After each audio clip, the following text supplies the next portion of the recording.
Friends नमस्कार।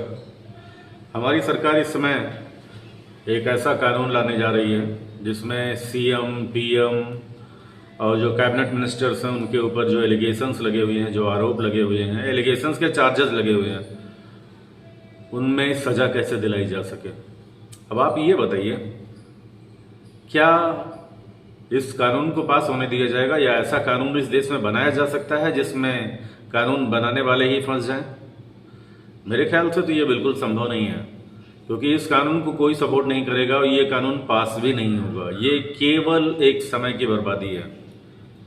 वो इसलिए कि 2024 लोकसभा इलेक्शन में 251 ऐसे क्रिमिनल कैंडिडेट्स थे जो चुन करके लोकसभा में आए। 46%, टोटल 46% मेंबर्स ऐसे थे जो लोकसभा में आए। इतना ही नहीं, इनमें 44% तो ऐसे थे जिनके ऊपर क्रिमिनल चार्जेस कोर्ट में चल रहे हैं। अभी सेंट्रल गवर्नमेंट ने ही सुप्रीम कोर्ट को इन्फॉर्म किया है कि टोटल जो एमपी एमएलए हैं हमारे ऑल ओवर इंडिया में, वो 3045 ऐसे एमपी एमएलए हैं जिनके ऊपर क्रिमिनल चार्जेस हैं, जिनमें 1765 तो ऐसे हैं जिनमें बहुत ही सीरियस क्रिमिनल चार्जेस हैं, यानी गंभीर आरोप जिनके ऊपर है। और आरोप नहीं है, ये केसेस चल रहे हैं।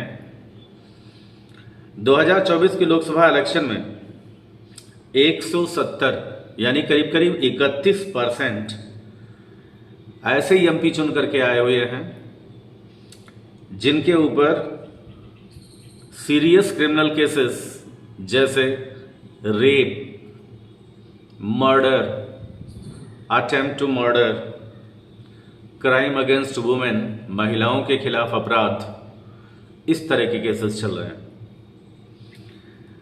अब बात कर लेते हैं करप्शन इंडेक्स में हमारे भारत का क्या और कौन सा स्थान है।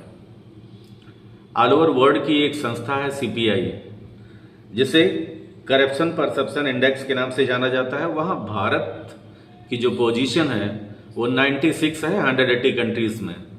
180 कंट्रीज में भारत 96 नंबर पर है।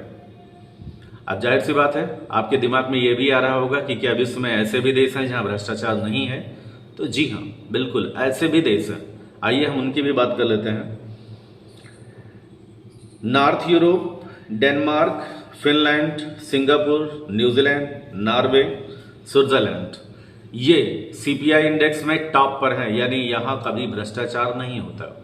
यहां भ्रष्टाचार के केसेस 0 हैं। ये हैं वो कंट्रीज। हमारा देश